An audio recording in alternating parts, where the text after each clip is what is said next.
and welcome to the Little Blue Pot. It's Jem here. Thank you for clicking on this video. I hope it finds you well, but perhaps maybe not today. Perhaps you are clicking on this video because you experience paranoia, and I'm not talking about a little bit of paranoia. We all experience paranoia from time to time.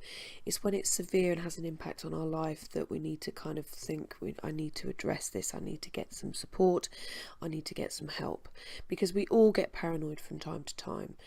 I get paranoid as part of my mental health problems, and it can be all-consuming, overwhelming. I can be completely immersed in my paranoia and not see what's really going on, but it feels 100% real. So if you know paranoia, you will know that it feels 100% real, and no matter what anyone says, you feel that feeling, you have that threat, you have that fear, you have the kind of not knowing of what's really going on. And it can be really hard. My heart goes out to you because I understand how it feels, and hopefully this video will help you to feel less alone. So what is paranoia? Paranoia is thinking and feeling as if you are under threat, even though there is no or very little evidence that you are. Paranoid thoughts can also be described as delusions being a false belief that no one else shares. There are lots of different kinds of threat that you might be scared or worried about. Paranoid thoughts can also be exaggerated suspicions being a feeling or thought that something is possible, likely or true. For example, someone made a nasty comment about you once, and therefore you believe that they are directing a hate campaign against you. So paranoia, we can think of them as delusions, thoughts that aren't real, false beliefs that can take over, and we can't see the wood for the trees, we can't see what's really in front of us. We are completely immersed in our paranoid thoughts. But paranoia isn't a diagnosis on its own. It can be a symptom of a mental health problem.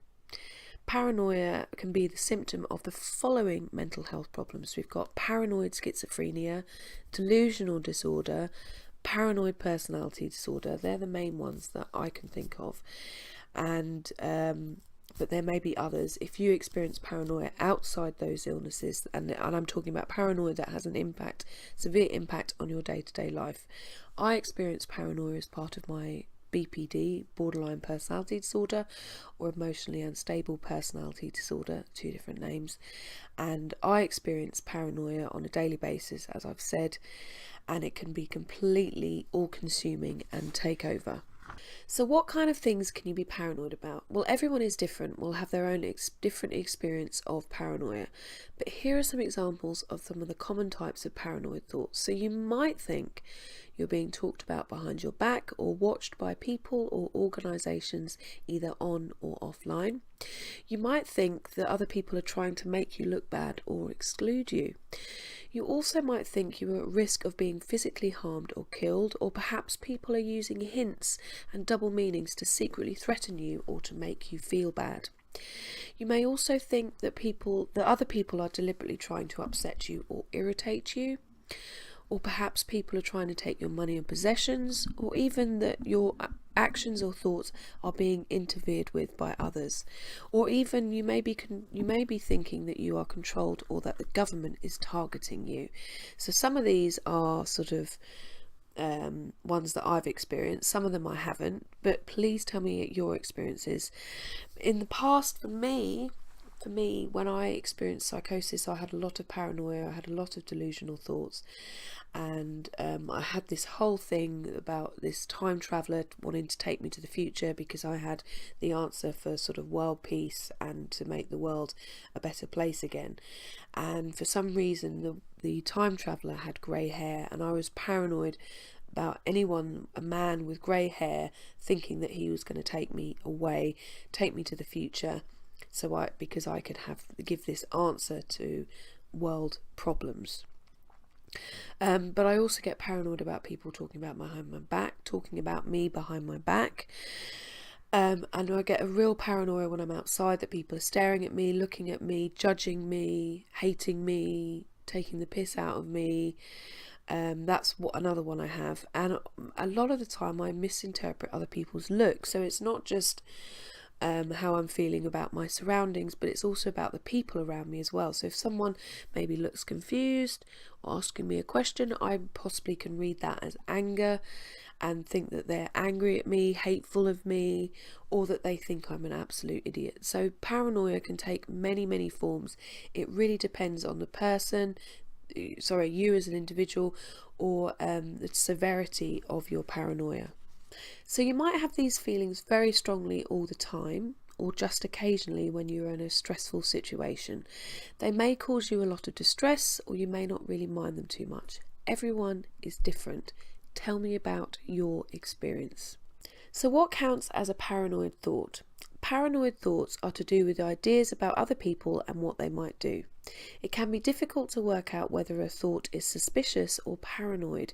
So we can have suspicions, we can have our paranoia, and we can be, believing that and it's 100% real.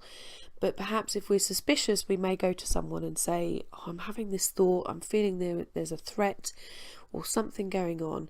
When we get reassurance from them, and then perhaps it dissipates and we no longer have, oh, that was my stomach rumbling, we no longer have the suspicious thought. Paranoia perhaps can be more, you can be more immersed in it, and therefore even after reassurance from someone, you still have the thought. So everyone is different and we will all experience those thoughts differently, but you can be paranoid and other people don't think you need to be, which can be really, really hard as well. But also people think about risks in different ways and believe different things are good or bad evidence for suspicious thoughts. People might also believe different things based on the same evidence. So we're all different, and what could be a suspicion for one person could be complete full-blown paranoia for someone else. Suspicious thoughts are more likely to be paranoid if no one else shares the suspicious thought. There is no definite evidence for suspicious thought.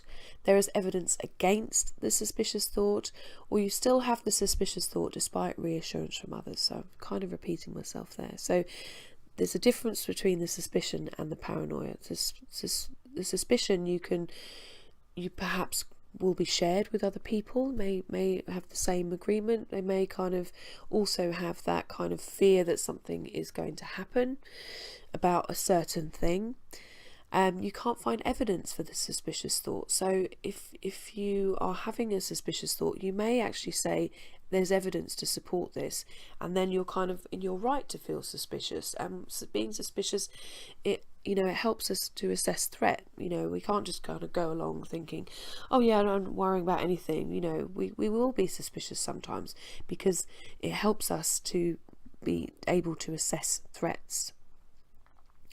There is evidence against the suspicious thought. So if there's evidence against it, again, this could be a reason to maybe think, okay, maybe this suspicious thought is something that I don't need to feel worried about, or I don't need to feel suspicious about. And hopefully after some reassurance from others, you will no longer feel the suspicious thought. So if it's paranoia, no one else will share the thought. So when I had my paranoia about men with grey hair being time travellers, no one else shared that same thought. There's no definite evidence for the suspicious thought. So again, with the paranoia I experienced, there was no evidence that these men with grey hair were time travellers. This was something completely in my head. And there is evidence against suspicious thought. Well, I kept asking people, does time travel exist? Because I was so believing of that paranoia, the suspicious thought, that I actually believed that this was happening. So, but other people were kind of saying that, nothing is happening, this isn't true. So even after proof that there was no time travellers, and after reassurance, I still believe the thought. So you can see I'm making a big deal here about the difference between suspicion and paranoia, but hopefully that will really, really help to kind of say, I know this is a paranoid thought, and you can identify it, and then maybe try and use these steps, use these points to kind of say to yourself, is this paranoia or is this suspicion? So no one else shares the sport, no one else shares the suspicious thought. There's evidence for this, there's no definite evidence for the thought, there is evidence against the thought, and you still have the thought despite reassurance from others. So paranoid thoughts can be anything from mild to severe, and the experiences can be quite different. This depends on how much you believe the paranoid thought, how much you think about paranoid thoughts. The paranoid thought may upset you, and the paranoid thoughts interfere with your everyday life. So that is when we need to think about it, when we need to think, right, this is taking over. I need to be thinking, I need to be challenging this paranoid thought. I need to be working with someone who can help me, support me through my paranoia. And then hopefully you can go on to lead a more stable, kind of healthier, happy life. So we all get paranoid from time to time. It's when the impact is on our everyday life and it takes over that we need to get some help. Challenging the thoughts is one of the best ways to do this. It takes time, it takes practice, but there are ways that you can challenge those thoughts, and maybe with other people challenge those thoughts as well. I hope this video has explained paranoia a bit more, and also given you the opportunity to kind of identify some of your own paranoid thoughts, and to kind of say, this is a paranoid thought. Although it feels completely real to me, how can I challenge it? How can I work through it? How can I get support for this paranoid thought? Thanks for watching. As I said, I hope you found this video useful. I hope you feel less alone after watching this video. Please share with me your paranoid thoughts, your suspicions. Please like and subscribe if you haven't already.